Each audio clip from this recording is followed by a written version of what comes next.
एक बार अकाल पड़ा और उस अकाल के कारण लोगों के लिए भोजन की व्यवस्था नहीं थी। धीमे धीमे लोगों की मृत्यु हो रही थी। दामाजी पंत ने जब देखा कि भाई लोगों की मृत्यु हो रही है, बिना अन्न के, बिना सामग्री के भोजन नहीं कर पा रहे।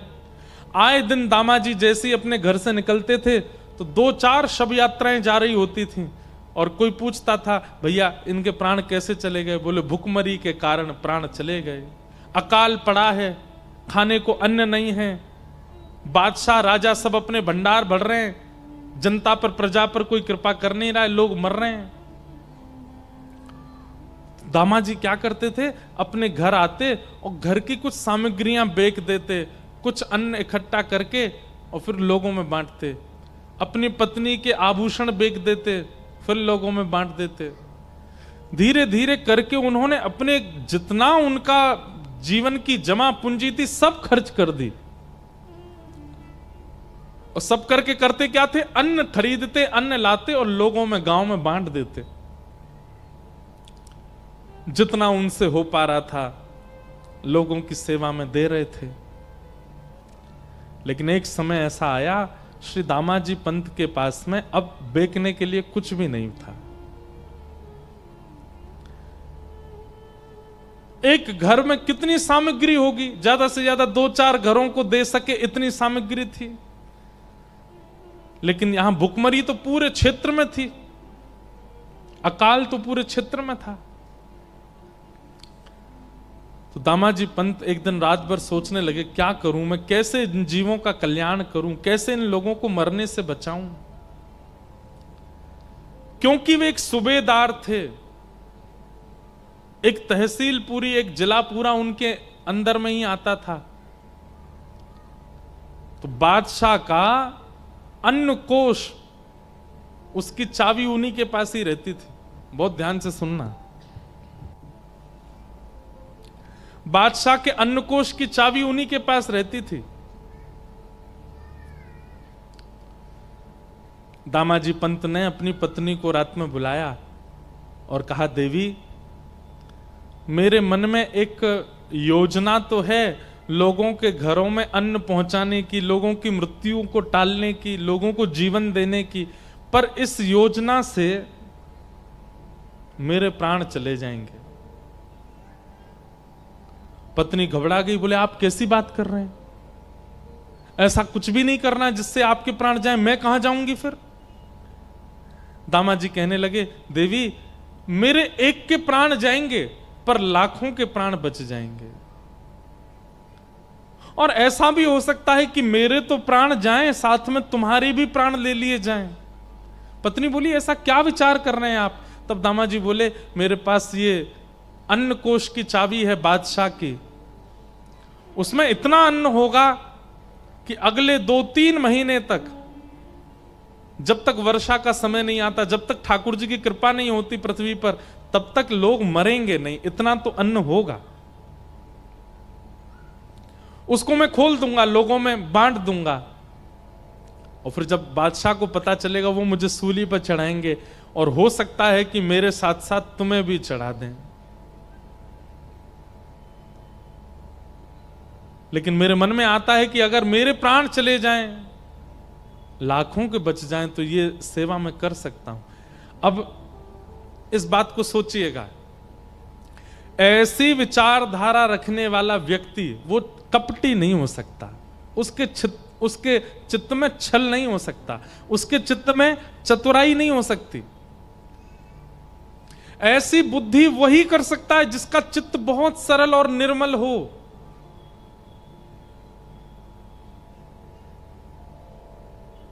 हम लोग ऐसी विचारधारा वाले नहीं हैं। हम लोगों की विचारधारा विचित्र है। संकट आने पर हम अपनी रक्षा प्रधान मानते हैं, इसलिए हम लोग अब सहज नहीं बचे। हम जो इस काल के लोग हैं, हम में से सहजता, सरलता, निर्मलता निकल चुकी है, इसलिए हमको ज्ञान वैराग्य का आश्रय लेना पड़ेगा अपने कल्याण के लिए। प्राचीन भारत के लोग सरल थे, सहज थे, चतुर नहीं थे, इसलिए भक्ति मात्र उनका कल्याण कर देती थी।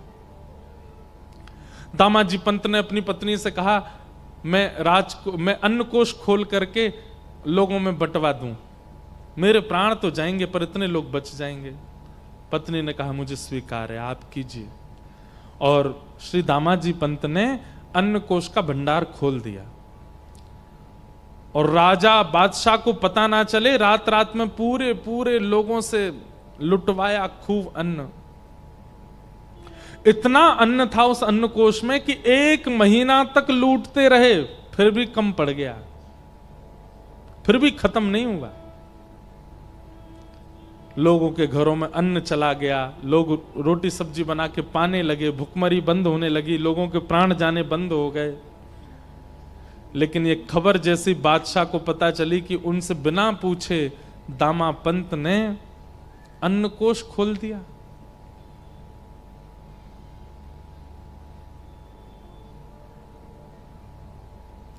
बादशाह ने आज्ञा कर दी, तुरंत बंदी बनाओ, और दामा पंत को पकड़ करके बंदी बना करके सूली पर चढ़ा दो। मुझसे बिना आज्ञा लिए इसने ये किया कैसे? राजा के जो सेना थी, उस सेना गई घोड़ों पर बैठ करके। दामाजी को पता था कि एक दिन तो ये होना है, और आज जैसे ही सैनिकों को आते देखा, अपनी पत्नी को मुस्कुराकर देख करके बोले, देवी अब मुझे आज्ञा दो, अब मुझे जाना होगा। देखो ये सब आ रहे हैं, ये मुझे ले जाने ही आ रहे हैं और मुझे सूली पर चढ़ाएंगे। तुम ध्यान रखना अपना, और अपनी भक्ति तो करना ही, साथ ही मेरा स्मरण करके मेरा भजन की जो क्रिया है उसको भी तुम करती रहना। पत्नी बहुत रोई, दामाजी को बंदी बना लिया, और बंदी बना करके सेना जो थी ले जाने लगी।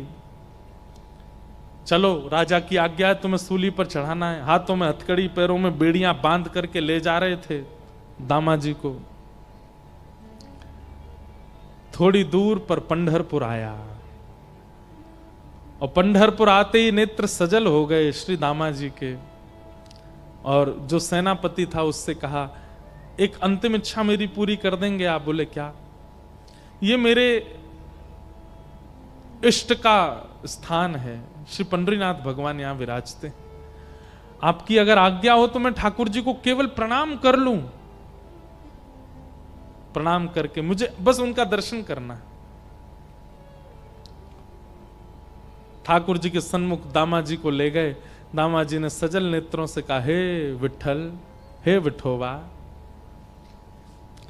मैंने अपने लिए कुछ नहीं किया, केवल आपको भजने वाले वैष्णव, आपके जन, ये संसार के लोग ये केवल खा सकें, इनके अकाल मृत्यु से, अकाल कारण से मृत्यु ना हो, बस इसलिए मैंने वो अन्न कोष खोल दिया। किया मैंने गलत है, ये अपराध मैंने किया कि एक बादशाह का अन्न कोष, एक राजा का अन्न कोष उससे बिना पूछे मैंने खोल दिया। लेकिन मैं अगर उनसे पूछने जाता तो वो कहीं ना कहीं चाबियां भी मुझसे अपने पास रख लेते, और फिर मैं जीवन में कभी मानव सेवा नहीं कर पाता, लोगों को अन्न नहीं दिलवा पाता। इसलिए मैंने उनसे पूछना उचित नहीं समझा। बिना पूछे ये क्रिया मैंने की, जो कि है तो अपराध। लेकिन भगवान, इस अपराध से क्रुद्ध होकर के, नाराज होकर के आप चाहे जो मुझे दंड दीजिएगा, पर नाथ अपने से दूर मत कीजिएगा।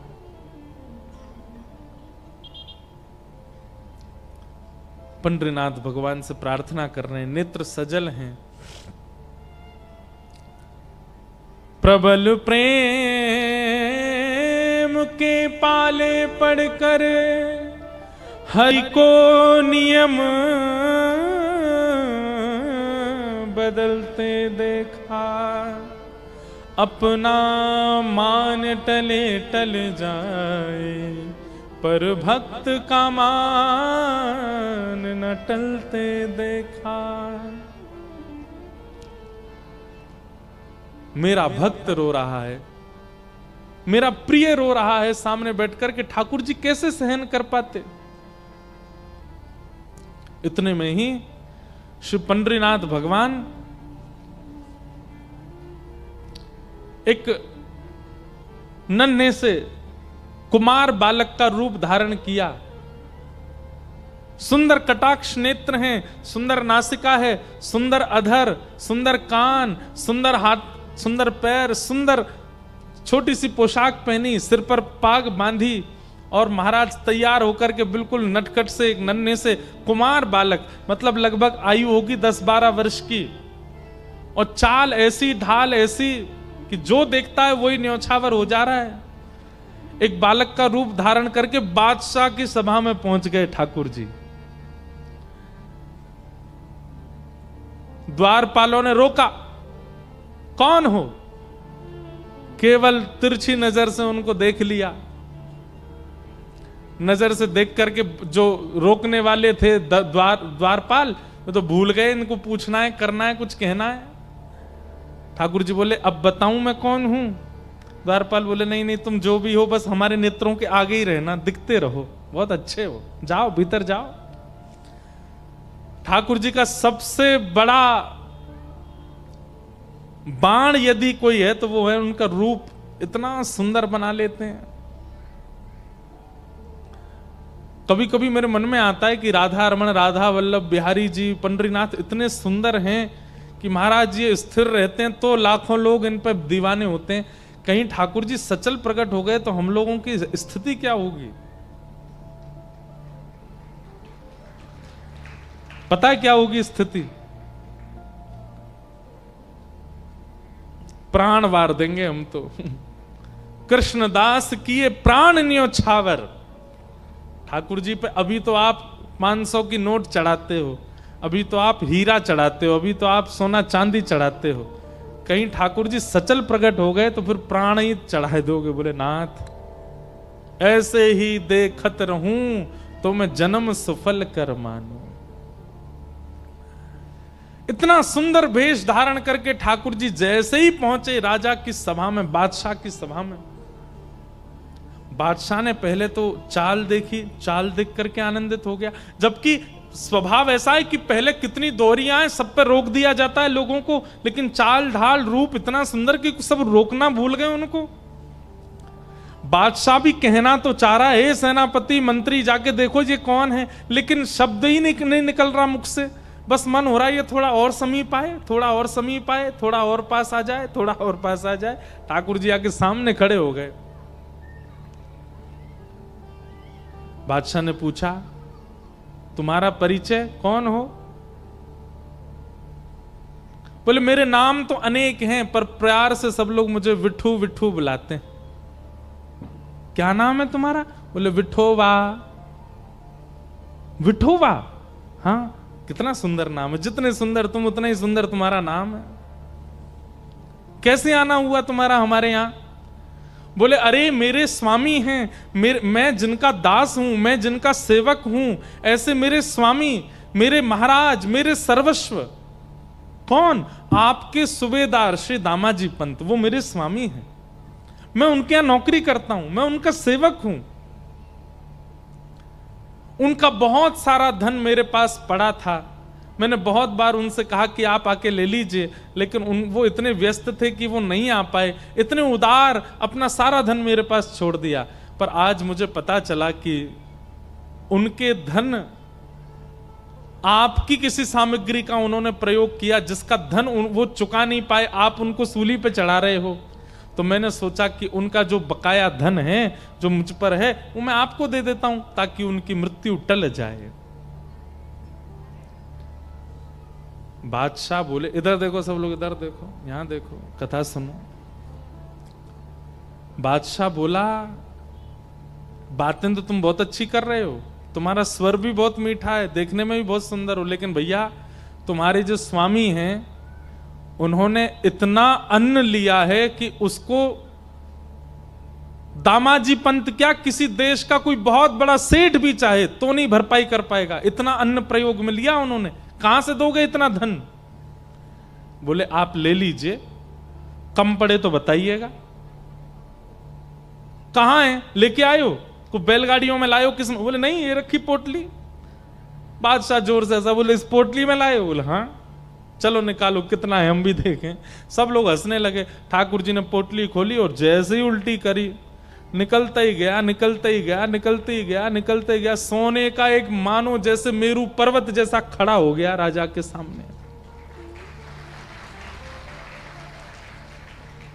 बादशाह तो आज पहले तो रूप पे मोहित हो गया, फिर वाणी पर मोहित हो गया, चाल ढाल पर मोहित हो गया, फिर ये चमत्कार देख करके वो तो बिल्कुल मानो जैसे न्योछावरी हो गया। भैया बस बस बस बस बस करो, ये तो अन्न क्षेत्र में इतना अन्न नहीं था जितना तुम धन दे रहे हो, ये तो उससे बहुत ज्यादा दे रहे हो। और ये कैसा तुम्हारे पास ये चमत्कारी तुम्हारा ये झोला है छोटा सा, इसको उल्टा कर दे, इतना निकल रहा है। ये मेरे स्वामी श्री दामाजी पंत ने मुझको दिया है, आपसे प्रार्थना है मेरे स्वामी को मुक्त कर दीजिए।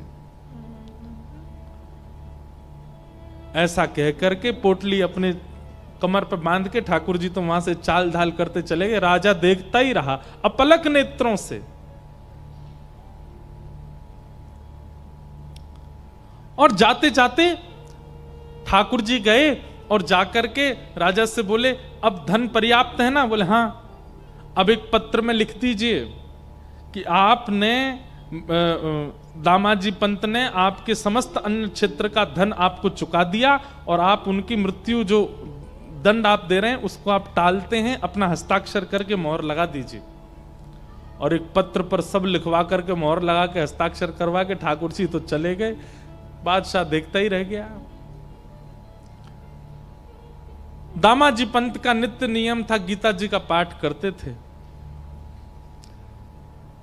आज सूली पर चढ़ना था उनको प्राण त्यागने के लिए। अपने अंतिम समय में अपना नित्य कर्म कर रहे थे, संध्या वंदन करके गीता जी जैसे ही उन्होंने खोली उसमें वो पत्र मिला। पत्र में लिखा था, श्री दामाजी पंत ने जितना अन्न प्रयोग किया सबका धन चुका दिया, बादशाह के हस्ताक्षर और नीचे मोहर। गीता जी में वो मिल गया। दामाजी पंत देख करके आश्चर्यचकित हो गए। और यहां सब लोग उनको उठाने के लिए, अब ये पत्र किसको दिखाएं, कौन मानेगा? पत्र तो देख लिया, इतने में कुछ लोग आए और राजा ने उनको भेजा था सेना को, और सेना से जाकर के कहा, भैया दामाजी पंत की जो मृत्यु के लिए सूली बनाई है ये स्थगित करो। क्यों? बोले इन्होंने सारा धन चुका दिया है और इनका सेवक गया था वहां राजा के यहाँ, बादशाह के यहाँ जाकर के उसने धन चुका दिया है, इनकी अब मृत्यु टल गई है। दामाजी पंत समझ गए, बोले कि ये कोई और नहीं कर सकता। इतना धन कौन देगा अन्न के लिए आज के युग में? कोई और देश का बादशाह भी चाहे तो इतना धन नहीं दे सकता। ये तो मेरे श्री पंडरीनाथ की कृपा है। मृत्यु टल गई, आप दौड़े पंडरीनाथ भगवान का दर्शन करने के लिए। यहां पीछे बादशाह, वो जब से ठाकुर जी दिखे उसको बावड़ा हो गया था, उसको कुछ सुहा ही नहीं रहा था। वो बोला वो तो मिल नहीं रहा जो आया था, कम से कम दामाजी के पास ले जाओ, वो अपने सेवक से मुझे मिलवा दें। बादशाह को लेकर के दामाजी पंत के पास गए। दामाजी पंत बैठे थे पंडरीनाथ भगवान के मंदिर के बाहर, और बादशाह ने जाकर के उनको पहले प्रणाम किया। दामाजी पंत बोले, अरे बादशाह आप इस प्रकार प्रणाम मत कीजिए, आप इसके हम इसके अधिकारी। बोले नहीं नहीं भैया, आप इसके अधिकारी हो, सब बातें बाद में होंगी, जो कहना सुनना सब बाद में होगा। तुम्हारा एक सेवक आया था जो सारा धन दे करके गया, उसका नाम विठोबा था। वो सेवक तुम्हारा कहां है? हम तुमसे जीवन में कभी कुछ नहीं मांगेंगे, और भैया तुमको सूबेदार नहीं, हम तुमको अपना मंत्री बना देंगे, बस अपना वो सेवक हमको दे दो। दामाजी पंत बोले, मेरा कोई सेवक नहीं है स्वामी, मैं सबका सेवक हूं, मेरा सेवक कौन है? अरे बोले वो सांवला सा था, उसकी चाल बड़ी मधुर थी, बोलता था तो ऐसा लगता था मानो मिश्री निकल रही है। बोलता वो था, मुंह में पानी हमारे आता था। ऐसा पहली बार देखा कि किसी की वाणी सुन के मुंह में पानी आता हो, किसी का दर्शन करके रोम रोम पुलकित होता हो, किसी को देख करके आंखें झपकना भूल जाती हूं, मुझे रात भर नींद नहीं आती है, मुझे वही दिखता है। मैं तुमसे हाथ जोड़ के प्रार्थना करता हूं, हम धन कोष तुमको दे देंगे, अन्न कोष तुमको दे देंगे, अपना वो सेवक हमको दे दो।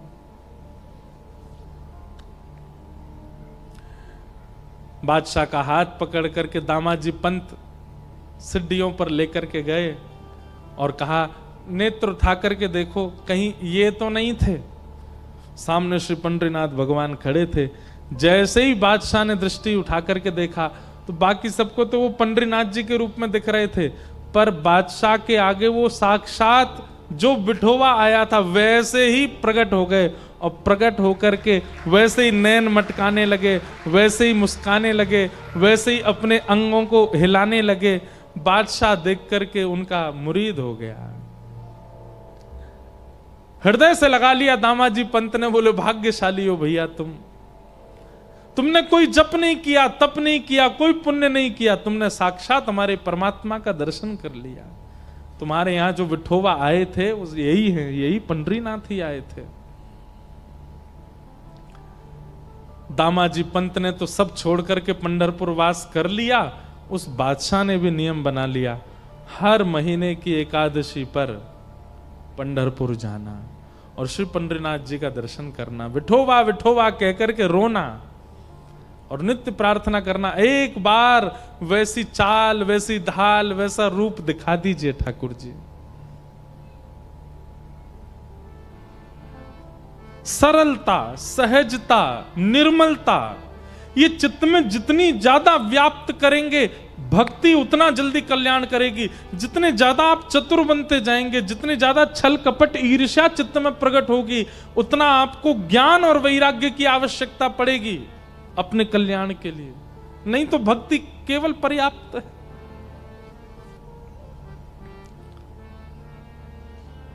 पंडरीनाथ ने कृपा की दामाजी पंत पे, क्योंकि सरल चित्त है। भक्ति महारानी ने कहा, ये दो मेरे पुत्र हैं और लोगों में भक्ति तो है, ज्ञान वैराग्य नहीं, इसलिए कल्याण नहीं हो रहा है। ये दोनों वृद्ध हैं। तब नारद जी महाराज भ्रमण करते हुए बद्रीनाथ गए और बद्रीनाथ जाकर के उन्होंने संत कुमारों से कहा कि ज्ञान वैराग्य की वृद्धता दूर करने का कोई साधन बताइए। तब सनत कुमारों ने कहा, सत्कर्म सूचको नूनम ज्ञान यज्ञ स्मृतो बुधई श्रीमद् भागवतालाप सतु गीत सुखादि। श्रीमद् भागवत की कथा कराओ, उसी से कल्याण होगा। भागवत की कथा हुई और उस कथा में जैसे ही भक्ति महारानी अपने पुत्रों के साथ आई, ज्ञान और वैराग्य की वृद्धता दूर हो गई। दोनों ज्ञान और वैराग्य युवा हो गए।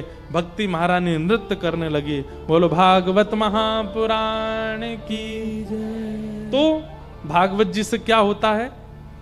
भक्ति तो हम सबके चित्त में है, पर ज्ञान और वैराग्य ये दोनों जो वृद्ध हो गए हैं चित्त में, ये फिर से युवा हो जाते हैं, फिर से श्रेष्ठ हो जाते हैं। आप लोग अनुभव करेंगे अगले 7 दिनों में आपकी निद्रा भी कम हो जाएगी, आपका भोजन भी कम हो जाएगा, आपका तामसी खाने का मन भी नहीं करेगा। अगर प्याज लहसुन आप खाते भी होंगे, नहीं भी खाओगे तो भी आपको भोजन में स्वाद आएगा।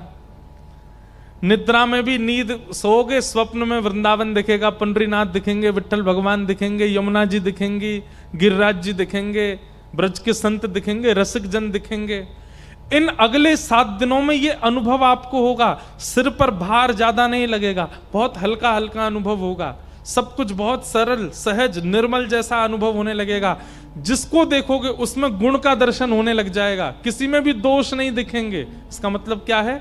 ज्ञान और वैराग्य दोनों युवा हो रहे हैं चित्त में।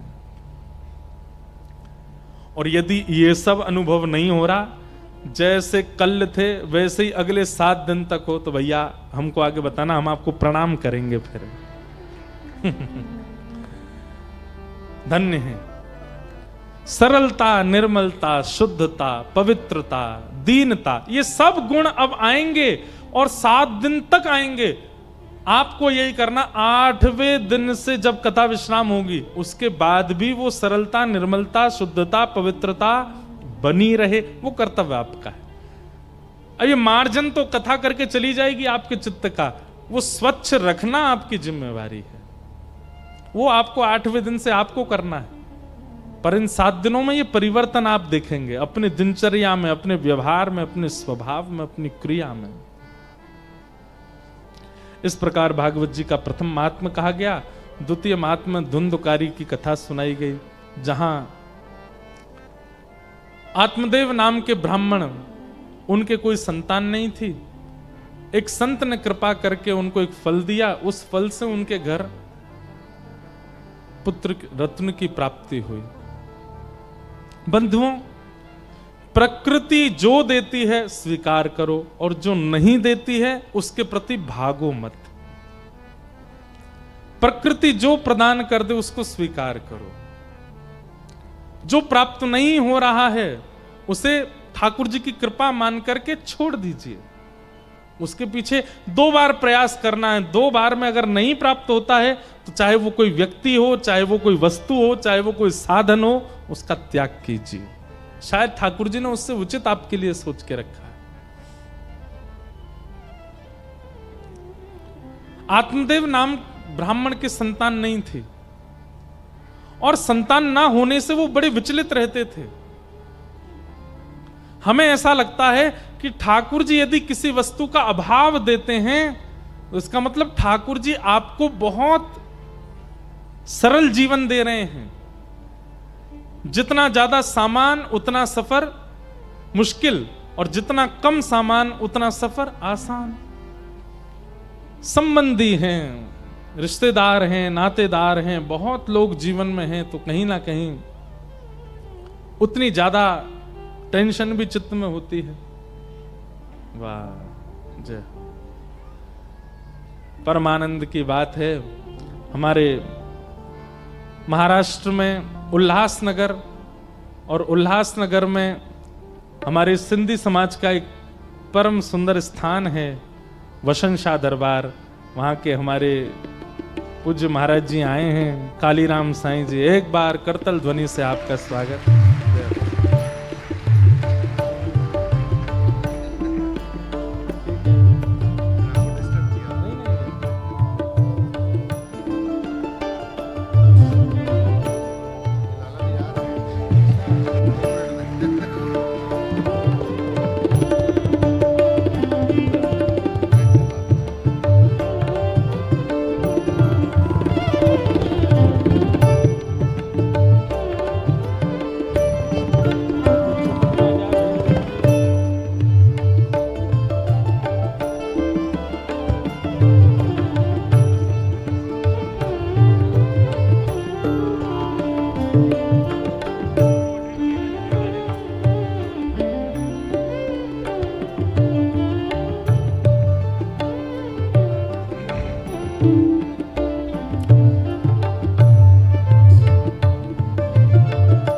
बोलो वृंदावन बिहारी लाल की। हमारे वसन शाह दरबार जो कि अद्भुत स्थान है उल्लासनगर में, हमारे सिंधी भाई सिंधी बहन लोग वहाँ जाते हैं, और आपने इतना सुंदर वहाँ व्यवस्थित किया है कि हर वर्ष वहाँ भागवत की कथा होती है। और 3 वर्षों से तो हम ही सेवा के लिए वहाँ जा रहे हैं। 2 वर्ष तो हो गए, इस बार भी वहाँ सेवा के लिए जाना है। बहुत सुंदर। आप आए आज कथा प्रथम दिवस में। समय तो पूर्णता की ओर है, कुछ भाव और कह कर के फिर कथा को विश्राम की ओर ले चलेंगे। प्रकृति जो प्रदान करे वो स्वीकार कीजिए, और प्रकृति यदि किसी वस्तु का अभाव देती है उसमें अपना कल्याण मान करके उसको छोड़िए। प्रयास 2 बार करना है। यदि वस्तु प्राप्त ना हो, व्यक्ति प्राप्त ना हो, बस उसका त्याग कर दिया जाए।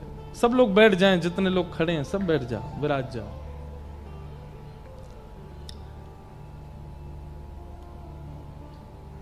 जो मिला है वह हमेशा पास रह सकता नहीं, कब बिछुड़ जाए ये कोई राज कह सकता नहीं, जिंदगानी का खिला मधुबन किसी का है दिया,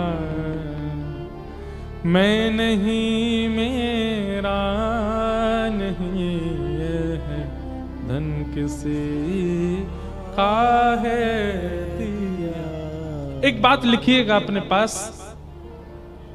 जीवन में जो कुछ भी आपको प्राप्त हो रहा है, सब लोग इधर देखिए, ध्यान से सुनिए, कुछ अंतिम क्षण और हैं कथा के, फिर विश्राम देंगे। जीवन में जो कुछ भी आपको प्राप्त हो रहा है, चाहे वो धन हो, चाहे वो नाम हो, चाहे वो ऐश्वर्य हो, चाहे वो व्यक्ति हो, चाहे वो संबंधी हो, चाहे वो मित्र हो, जो कुछ भी आपको प्राप्त हुआ है बिछुड़ने के लिए ही प्राप्त हुआ है। एक दिन आपसे छूटेगा, कोई भी नहीं रहेगा आपके पास। यदि बहुत धन मिला है, एक दिन धन जाएगा। बहुत यश मिला है, एक दिन यश जाएगा। बहुत ऐश्वर्य मिला है, एक दिन ऐश्वर्य जाएगा। कोई व्यक्ति मिला है, एक दिन वो व्यक्ति जाएगा। कोई रह नहीं सकता। आप कहोगे महाराज जी आप तो हमने कथा सुनाने के लिए बुलाए थे, पहले दिन ही टेंशन दे रहे हो। लेकिन जैसे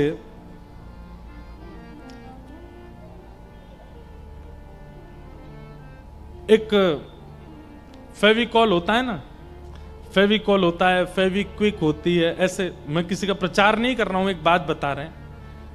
उसको यदि दो वस्तुओं के बीच में लगा दिया जाए और उनको थोड़ी देर छोड़ दिया जाए तो वो खूब प्रयास करने पर भी बिछुड़ते नहीं। ठीक वैसे ही इस जीवन में जो वस्तु आ रही है उसके बीच में भक्ति रूपी फेविकॉल लगाओ। कोई व्यक्ति आपके जीवन में आया, बात तो सुनो पहले पूरी।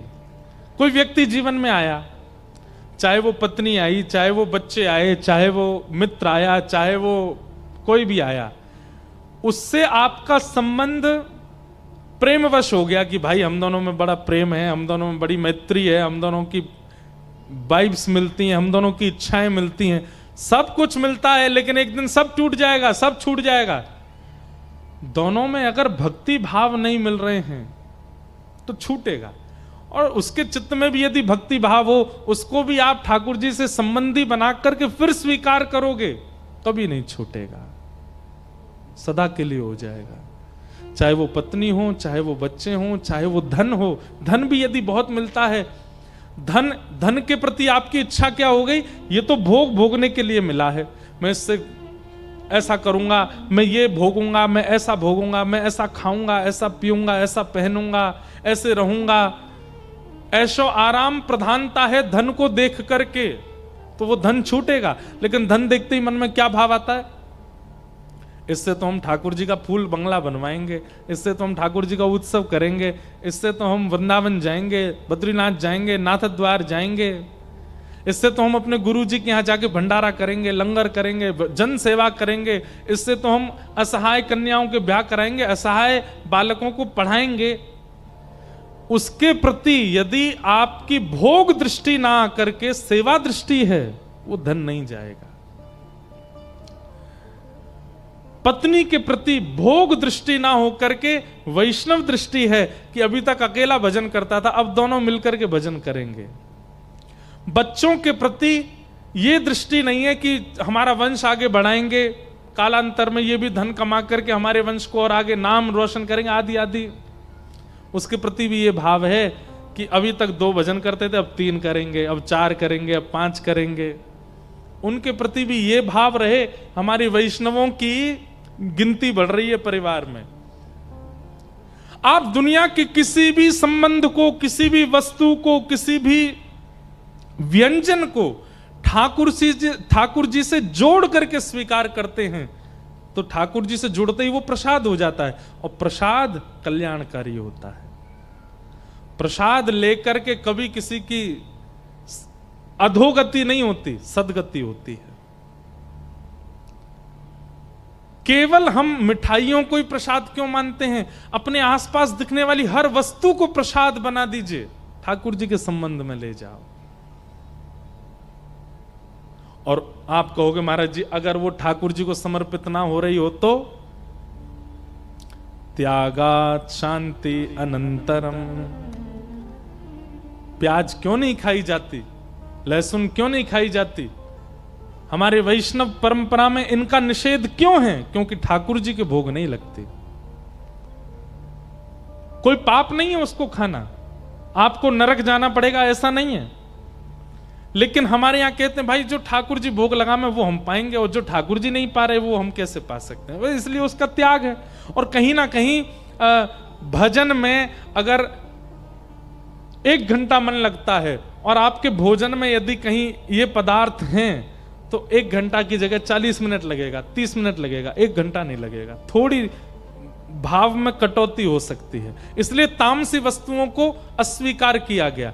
ऐसे ही अगर संबंधी भगवत अर्पित नहीं है और आपके संबंधी हैं तो आपके भजन में, आपकी कथा में, आपके भावना में, आपकी श्रद्धा में, आपके साधन में वो विक्षेप डालेंगे। धन यदि भगवत संबंधी नहीं है तो वो धन भी विक्षेप डालेगा। ऐश्वर्य यदि भगवत संबंधी नहीं, वो ऐश्वर्य विक्षेप डालेगा। संसार की हर वस्तु स्वीकार कीजिए, लेकिन ठाकुर जी के थ्रू स्वीकार कीजिए, सीधे अपने से मत जोड़िए। ठाकुर जी से संबंध बना करके उसको लीजिए, उसको प्रसाद बना करके ग्रहण कीजिए, आपका कल्याण करेगी। आत्मदेव ब्राह्मण के कोई संतान नहीं थी, आत्महत्या करने जा रहे थे, तभी एक संत ने फल दिया, कहा पत्नी को खिलाना। पत्नी को तो खिलाया नहीं, बांझ गैया को खिला दिया। गैया के गर्भ से बालक ने जन्म लिया, उसका नाम हुआ गोकर्ण।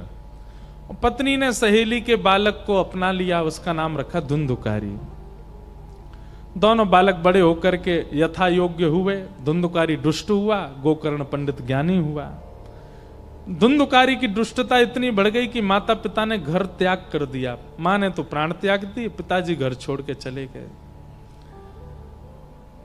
जिसके कारण माता पिता को घर त्यागना पड़ जाए, हमारी बात बहुत ध्यान से सुनिएगा, खास करके युवा, जिसके कारण कई बार ऐसा होता है बड़ी बड़ी सिटीज में बच्चे ब्याह के बाद अलग रहने लगते हैं, माता पिता अलग रहते हैं। जो बालक अपनी माता पिता की छत्र छाया में नहीं रहते, उनके जीवित अवस्था में कहीं ना कहीं इसी दोष के कारण उनको प्रेत बनना पड़ता है, फिर मृत्यु के बाद भूत बन जाते हैं वो। क्योंकि मातृ पितृ प्रेम स्नेह जो मिलना चाहिए था वो उन्हें मिला नहीं, जो आज्ञा। अच्छा, इसमें भी एक और बात है, कई जगह ऐसे हैं कि माता पिता स्वभाव से, विचारों से, व्यवहारों से अच्छे नहीं हैं। जैसे कई जगह पिताजी जो हैं वो खाते पीते हैं, कुछ गलत कार्य करते हैं, बेटे का उनके प्रति सहज स्वभाव बनना बहुत मुश्किल हो पाता है। ऐसे में संग रह पाना, निर्वहन कर पाना मुश्किल होता है। पर फिर भी हृदय से स्वीकार्यता हो। जय हो। हृदय से तो मन में भाव हो। भले जैसे प्रहलाद जी के पिताजी कौन है? हिरण्यकश्यप, भगवान के परम शत्रु। लेकिन प्रहलाद जी फिर भी अपने पिताजी को रोज दंडवत प्रणाम करते थे। हैं तो मेरे जन्मदाता, इन्हीं की कृपा से मेरा जन्म हुआ है। इसी भाव से ही नित्य कृतज्ञता ज्ञापन करते थे। माता पिता को कभी मत छोड़िए। अगर वो योग्य नहीं भी हैं तो भी हृदय से उनको प्रणाम कीजिए, उनकी वजह से आप हो। जिन माता पिता को त्याग देना पड़ता है बालकों की वजह से घर, ऐसे बालकों की सदगति नहीं होती। और उसका प्रमाण है धुंधुकारी प्रेत बना। ऐसा प्रेत बना कि गया जी में श्राद्ध करने से भी मुक्त नहीं हुआ। तब सूर्य नारायण भगवान ने आज्ञा करके गोकर्ण जी से कहा, ऐसे प्रेतों को मुक्त करने के लिए तो भागवत की कथा करो। जो अत्यंत भूत प्रेत योनि में जा चुके हैं, जिनकी सदगति श्राद्धों से नहीं हो रही है, उनकी सदगति कथा से हो जाएगी। तब भागवत की कथा हुई और धुंधुकारी प्रेत योनि से मुक्त होकर के भगवत धाम को प्राप्त हुआ। बोलो भागवत महापुराण की। क्या समझ में आई बात? जो भागवत जी मृतकों को कल्याण कर रही है, तो हम तो जीवित हैं, हम तो जीवित बैठे हैं। अपने कल्याण के साधन को चुनिए। आज ही सोचिए कि आपका उद्देश्य क्या है कथा सुनने के पीछे। और उस उद्देश्य से मुझे पता चला था, इस भुसावल की कथा के लिए जब प्रस्ताव आया तो हमारे एक भैया ने हमको बताया, बोले महाराज जी, युवा जो हमारे भाई लोग कथा का क्रम कर रहे हैं सब मिलके, इनके मन में भावना ऐसी है कि महाराष्ट्र में जो बढ़ता तेजी से धर्मांतरण जो कर रहे हैं युवा भाई लोग, उनके मन में ये भावना उत्पन्न करना कि भैया अपने घर के ही रहो, बार बार छोटे से लोभ में आकर के धर्मांतरण मत करो। इस पर हम और चर्चा करेंगे कल से कथा में। परंतु इस योजना से ये भाव रखा गया कि कथा हो, ताकि लोगों के चित्त में ये भावना जागृत हो कि वे परिवर्तित ना हो। प्रयास हम करेंगे कि कथा से ये योजना पूरी हो। बाकी आप सब अपने अपने मन में भाव रखिए कि इस कथा के पीछे हमारा क्या भाव है, क्या योजना, क्या परिकल्पना, क्यों हम कथा श्रवण करते हैं। उसके पीछे अपनी भावना रखते हुए कल से हम लोग नियमित रूप से कथा का श्रवण करेंगे। आप सब लोग बिल्कुल समय का ध्यान रखते हुए आइएगा। हमारे श्री उल्लासनगर के वसंत शाह दरबार से हमारे पूज्य श्री कालीराम साईं जी आए हैं, उनका बहुत बहुत अभिनंदन। हमारे परम मित्र और कालीराम साईं जी के सुपुत्र मनीष जी भी आए हैं, उनको भी बहुत बहुत वंदन। और हमारे यहाँ के एक सिद्ध दरबार के महाराज जी भी विराज रहे हैं, उनको भी बहुत बहुत वंदन। आप तो सुबह रेलवे स्टेशन भी आए थे, वहाँ पर मिलने हमको आए। बहुत तगड़ा सफर करके आए हम भुसावल। पंजाब से 2 तो हवाई जहाज बदले, 1 रेलगाड़ी बदली, तब भुसावल आए। इतनी मेहनत करके आए हैं, तो इस मेहनत को व्यर्थ मत जाने दीजिएगा। सब लोग समय से आकर के कथा श्रवण कीजिएगा। बड़े प्रेम और भाव से सब लोग गाइए और कथा को विश्राम दीजिए। आरती के पश्चात यहाँ से जाइएगा।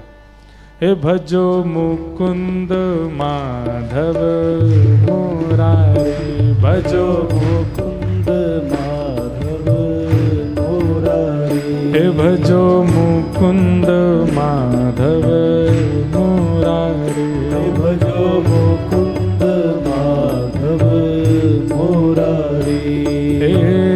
गिरधारी बनवारी, गिरधारी बनवारी, गिरधारी प्यारो बनवारी, गिरधारी बनवारी, हे गिरधारी प्यारो